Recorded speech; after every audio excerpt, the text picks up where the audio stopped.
জানেন, মাঝে মাঝে আমার বড্ড একা একা লাগে, কিন্তু যখন একা থাকি তখন আর একা লাগে না। মানুষ হিসাবে তো আমরা সবাই খুব একা, তাই না? মাঝে মাঝে আমার একটা নদীর কাছে গিয়ে বসে থাকতে ইচ্ছা করে, যার টলটলে জলে নিজের সব দুঃখ ভাসিয়ে দিয়ে চুপচাপ শান্ত হয়ে বসে থাকতে ইচ্ছা করে। কিছু কিছু মানুষ নদীর মতো, তাদের পাশে গিয়ে বসে থাকতে ভালো লাগে, মনে হয় আরও কিছুক্ষণ বসি।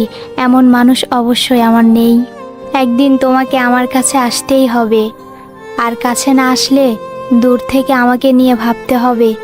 আর সেই দিন তুমি নিজেই নিজের কাছে নিজেকে অনেক ছোট মনে করবে, সেই সাথে আফসোস, কারণ সেই দিন আমি থাকবো এমন একটি সাফল্যের চূড়ায়, সেখানে গিয়ে তোমার আমাকে পাওয়ার সাধ্য থাকবে না।